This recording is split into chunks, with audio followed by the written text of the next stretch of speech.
मोदी जी आज कौन सी कहानी सुनाओगे? मोदी जी आज तो रहस्यमय कहानी सुनाओ जिसमें कि रहस्य छिपा हो। ठीक है, मैं तुमको एक अद्भुत रहस्यमय कहानी सुनाता हूँ। बहुत समय पहले की बात है। एक राजा था और उसका एक पुत्र था। राजा बूढ़ा हो चुका था, इसीलिए उसने अपने पुत्र को राजा बना दिया। पर राजा का पुत्र अभी 18 साल का ही था। राजकुमार ने अपनी पढ़ाई अभी पूरी भी नहीं की थी, इसीलिए वह गुरुदेव के पास शिक्षा ग्रहण करने के लिए जाता था। एक बार जब वह गुरुदेव की कुटिया की ओर जा रहा था तो उसे रास्ते में एक पनिहारी कुएं पर पानी भरती हुई दिखी। तो उस पनिहारी ने राजकुमार को अपने पास बुलाया और कहा कि तुम अपने गुरुदेव से क्रिया चरित्र की शिक्षा ग्रहण करना। राजकुमार ने कहा ठीक है। फिर वह राजकुमार गुरुदेव के पास गया और कहा गुरुदेव, मुझे क्रिया चरित्र की शिक्षा दीजिए। तो गुरुदेव ने कहा राजकुमार से कि तुम क्रिया चरित्र की शिक्षा ना ही लो तो तुम्हारे लिए ठीक होगा। क्रिया चरित्र तुम्हारी जान भी ले सकती है। लेकिन राजकुमार जिद करने लगा कि मुझे तो क्रिया चरित्र की शिक्षा दीजिए। तो गुरुदेव ने राजकुमार को क्रिया चरित्र की शिक्षा सिखा दी। इधर राजा ने अपने राजकुमार की 2 शादी करवा दी। पर राजकुमार शिक्षा लेने के लिए अपने गुरुदेव के पास जाता रहता था। एक दिन गुरुदेव ने राजकुमार को एक जादुई कुंडल दिया और कहा कि आज रात को तुम इस कुंडल को पहनकर पूर्व दिशा की ओर जंगल में जाना। जब तुम इस कुंडल को पहन लोगे तो तुम किसी को भी पहचान नहीं आओगे। मोदी जी, गुरुदेव ने राजकुमार को कुंडल पहनकर रात में जंगल में जाने के लिए क्यों कहा? अरे भैया, इसमें कोई राज की बात होगी। फिर क्या हुआ मोदी जी? फिर राजकुमार रात में कुंडल पहनकर पूर्व दिशा की ओर जंगल में चला गया। तो राजकुमार ने देखा कि वही पनिहारी रात में भोजन की थाली लिए जंगल की ओर जा रही थी। तो राजकुमार भी उसके पीछे पीछे चल पड़ा। पनिहारी जंगल में एक साधु की कुटिया पर पहुंची। राजकुमार भी चुपके से उनकी बातें सुन रहा था। वह साधु बड़ा ही जादूगर था। साधु ने पनिहारी से कहा, आज तो तुम बहुत लेट आ रही हो। तो पनिहारी ने कहा, स्वामी, मुझे अपने पति को सुलाने में देरी हो गई, इसीलिए लेट आई हूँ। फिर साधु ने कहा कि तुम हमसे ज्यादा प्रेम अपने पति से करती हो जो इतनी देर से आई हो। तो पनिहारी बोली, नहीं स्वामी, मैं तो आपसे सबसे ज्यादा प्रेम करती हूँ। फिर साधु ने कहा, ये लो चाकू और अपने पति का सर काट कर मेरे पास लाओ ताकि मुझे विश्वास हो सके। फिर पनिहारी वह चाकू लेकर अपने घर गई और अपने सोते हुए पति का सर काटकर साधु के पास ले आई। तो साधु ने गुस्से से कहा, जा भाग जा यहाँ से, दोबारा यहाँ मत आना, नहीं तो मैं तुझे मार दूंगा। जब तू अपने पति की नहीं हो सकी तो मेरी क्या होगी? इधर पनिहारी फूट फूट कर रोने लगी और सोचने लगी, जिसके खातिर मैंने अपने पति को मार दिया वही मुझे धक्के मारकर भगा रहा है। फिर पनिहारी अपने पति का सर लेकर वापस घर आ गई और अपने पति का सर वापस चिपका दिया और सो गई। लेकिन ये सारी घटना राजकुमार ने देख ली। फिर सुबह होते ही पनिहारी सती बनकर अपने पति से लिपट कर रोने लगी कि हाय, मेरे पति को किसी ने रात में मार डाला, अब मैं किसके सहारे जीऊंगी। ऐसा कह के जोर जोर से रोने लगी।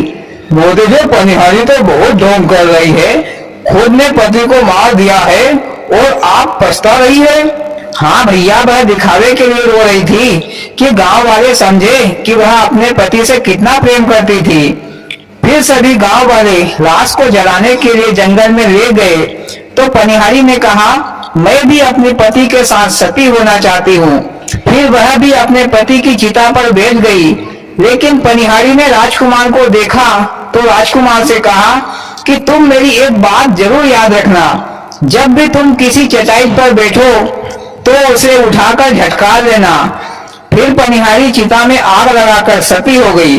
फिर इधर दूसरे दिन राजकुमार रात में कुंडल पहनकर जंगल में गया। तो राजकुमार ने देखा कि उसकी दोनों पत्नियां भोजन लेकर साधु की कुटिया की ओर जा रही थी। तो राजकुमार सोचने लगा कि मेरे में ऐसा क्या नहीं है जो मेरी पत्नियां साधु के पास जा रही है। इधर राजकुमार की पत्नियों ने राजकुमार को देख लिया, लेकिन वे राजकुमार को पहचान नहीं पाई क्योंकि राजकुमार जादुई कुंडल पहना हुआ था। फिर उन पत्नियों ने कहा कि लड़के चलो हमारे साथ साधु के दर्शन कर लेना। फिर वे तीनों साधु की कुटिया पर गए। तो राजकुमार की पत्नियों ने साधु से कहा कि स्वामी, हमें एक राहगीर दिख गया था तो हम उसे यहाँ ले आई है। इधर साधु ने राजकुमार को पहचान लिया कि ये तो राजकुमार है, क्योंकि साधु तो जादूगर था। फिर साधु ने अपने शिष्य से कहा कि जाओ मेहमान को दूसरे कमरे में सुला दो। शिष्य ने राजकुमार को दूसरे कमरे में ले गया और एक चटाई के ऊपर सोने के लिए बोलकर वहां से चला गया। राजकुमार ने सोचा कि मैं मखमल के गद्दे पर सोने वाला, आज चटाई पर सोना पड़ेगा। फिर वह चटाई पर सोने ही वाला था कि उसे पनिहारी की बात याद आ गई कि चटाई को झटकार कर ही बैठना। तो राजकुमार ने चटाई को उठाई तो उसके नीचे एक गहरा कुआं था जिसमें काफी सारे लोग थे। उन सभी को साधुओं ने बंदी बनाकर रखा था, लेकिन वे लोग राजकुमार को पहचान गए और राजकुमार से कहा, राजा साहब, आप यहाँ से भाग जाओ, नहीं तो ये साधु तुमको भी इस कुएं में बंदी कर देगा। फिर वह राजकुमार वहां से भागकर राजमहल वापस आ गया। फिर साधु ने देखा कि राजकुमार भाग गया है, तो साधु ने राजकुमार की पत्नियों से कहा, जो तुम्हारे साथ आया था वह राजकुमार था। तो राजकुमार की पत्नियां डर गई कि अब हमारा क्या होगा, अब राजकुमार हमको मार डालेगा। तो साधु ने कहा कि ये लो एक कील, यह कील तुम राजकुमार के सिर पर गाड़ देना, जिससे वह एक ढेर बन जाएगा और तुम उसे आसानी से मार देना। मोदी जी, साधु तो बड़ा ही शातिर दिमाग का है, उल्टे काम भी करता है और सजा भी दूसरों के हाथ ही दिलवाता है और वह स्वयं सांप बच जाता है। भैया यही तो होती है क्रिया चरित्र। लोगों ने कहावत गलत नहीं बनाई है कि औरत की बुद्धि एड़ी में आती है। हाँ भैया।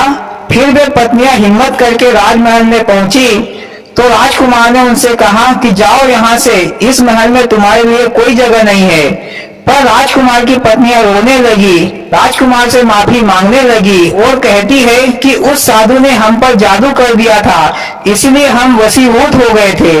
उनकी ये बातें सुनकर राजकुमार को उन पर दया आ गई, क्योंकि राजकुमार को भी ये पता था कि साधु जादूगर है। फिर राजकुमार ने उन्हें माफ कर दिया। फिर शाम को राजकुमार की पत्नियों ने राजकुमार के लिए भोजन बनाया, राजकुमार को खिलाया पिलाया और जब राजकुमार रात में सो गया तो छोटी वाली पत्नी ने राजकुमार के सिर पर वह जादुई कील गाड़ दी तो राजकुमार भेड़िया बन गया। फिर वे दोनों पत्नियां राजकुमार को मारने के लिए दौड़ी, पर राजकुमार जो भेड़िया बन चुका था वह खिड़की से भागकर गुरुदेव के पास पहुंचा और गुरुदेव से कहा, गुरुदेव मुझे बचा लीजिए, नहीं तो मेरी पत्नियां मुझे मार डालेगी। फिर गुरुदेव ने कहा, राजकुमार, मैंने तुमसे पहले ही कहा था कि तुम क्रिया चरित्र मत सीखो, पर तुम नहीं माने। अब मैं तुम्हारी कोई मदद नहीं कर सकता। तो राजकुमार ने गुरुदेव से प्रार्थना की कि गुरुदेव, आपका कर्तव्य है कि कोई भी मुसीबत में हो तो उसकी आपको मदद करना चाहिए। फिर गुरुदेव ने कहा कि ठीक है, मैं तुमको एक रास्ता बताता हूँ। तुम राजा धनवंती के राज्य में चले जाओ और वहां पर तुम तोते के रूप में आराम से रहना, क्योंकि साधु का जादू धनवंती राजा के राज्य में नहीं चलता। मैं तुम्हें एक तोता बना देता हूँ। फिर गुरुदेव ने राजकुमार को एक तोता बना दिया और वह तोता उड़कर राजा धनवंती के राज्य में चला गया। वहां पर सभी तोतों को वह ज्ञान देता, सभी से प्रेम पूर्वक व्यवहार करता, तो वहां के तोतों ने उसे अपना राजा मान लिया और उसकी सलाह के अनुसार कार्य करते थे।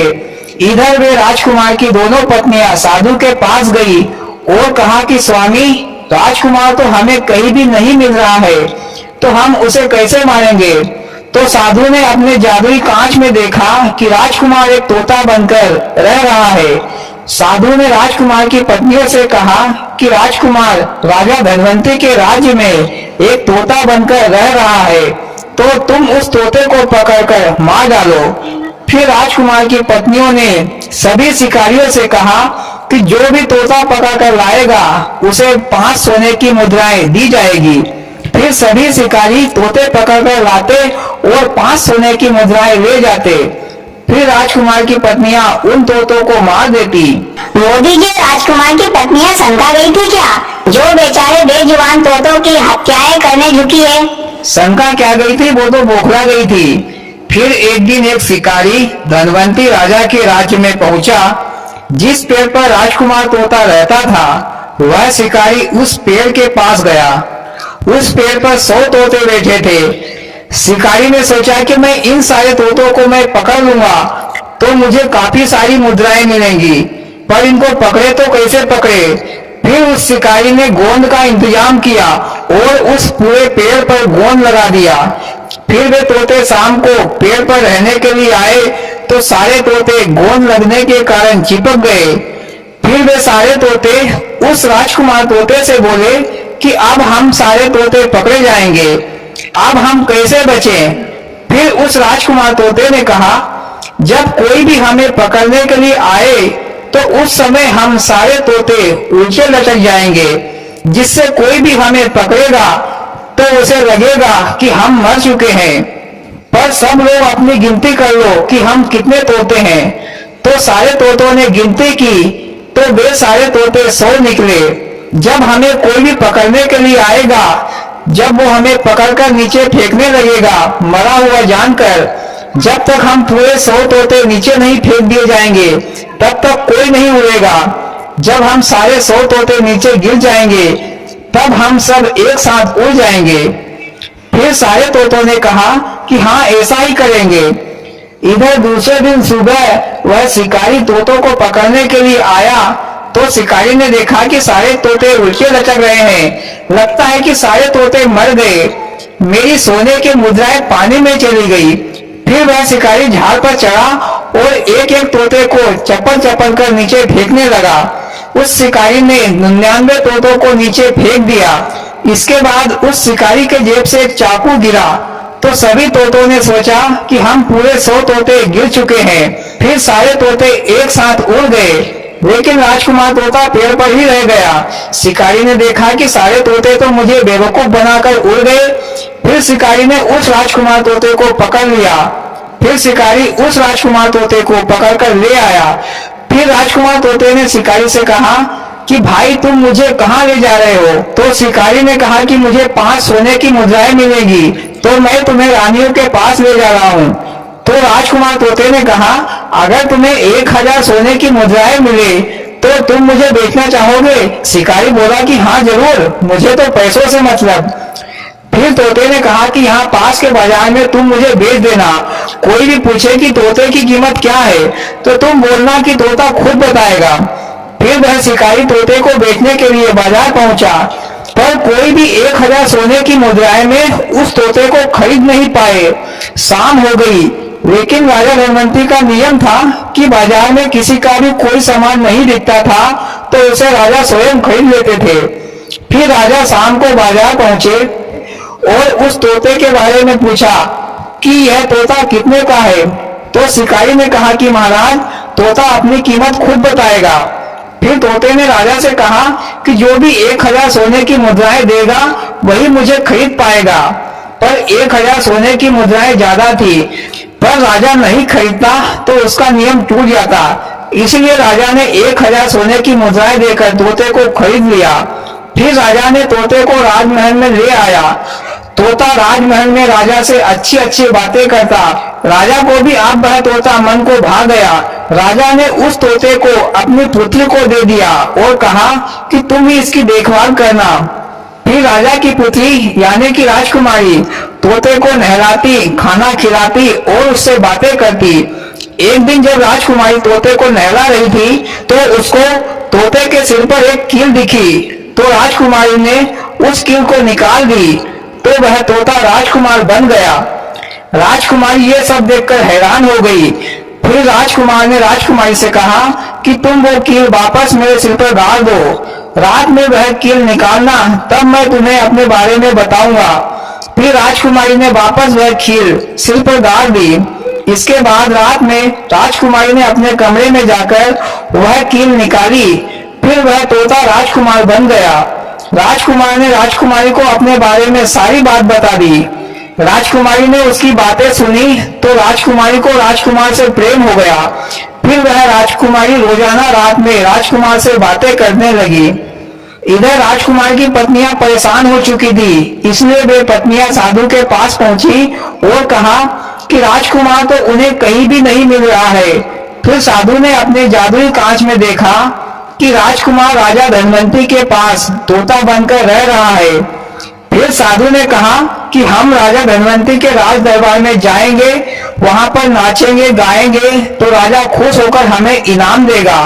तो हम इनाम के तौर पर उस तोते को मांग लेंगे और उस तोते को मार डालेंगे, क्योंकि राजा को नाच देखना और गाने सुनने का बड़ा शौक है। मोदी जी, इधर साधु बाबा को भी न तो दिन में चैन है न रात में सुकून है। हाँ भैया, वो तो नहीं है। फिर साधु और राजकुमार की पत्नियां राजा के राज दरबार में पहुंचे, राजा को नाच और गाना सुनाया तो राजा साहब खुश हो गए। तो राजा साहब ने कहा, बोलो तुम्हें क्या इनाम चाहिए।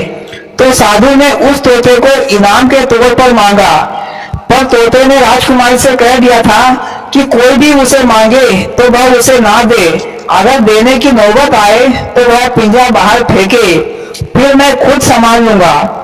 फिर राजा वह तोता लेने के लिए राजकुमारी के पास आया तो राजकुमारी ने साफ मना कर दिया, लेकिन राजा ने जबरदस्ती तोते को छीनना चाहा तो राजकुमारी ने वह पिंजरा खिड़की से बाहर फेंक दिया। इधर पिंजरा जैसे ही टूटा तो वह तोता एक बड़ा बाज बन गया और साधु को अपनी चोंच से मार मार कर मार डाला। फिर वह वापस तोता बन गया। इधर राजकुमारी ने अपने पिता राजा साहब को सारी बातें बता दी। फिर राजकुमारी ने तोते के सिर से वह कील निकाल दी तो वह तोता राजकुमार बन गया। फिर राजा धनवंतरी ने अपनी पुत्री का विवाह उस राजकुमार के साथ कर दिया। इधर राजकुमार ने अपनी दोनों पत्नियों को कारागार में बंदी बना दिया। फिर राजकुमार हंसी खुशी रहने लगा। तो भैया, प्रिया चरित्र ऐसा होता है भैया, स्त्री के चरित्र को कोई नहीं जान सकता। और भैया, कहानी खत्म। वाह मोदी जी, बड़ी ही रहस्यमय अद्भुत कहानी सुनाई, सुनकर मजा भी आया और अफसोस भी हुआ। और भाइयों, आपको कैसी लगी मोदी जी की कहानी? अच्छी लगी हो तो प्लीज वीडियो को लाइक और चैनल को सब्सक्राइब करें। भोलेनाथ सबके साथ।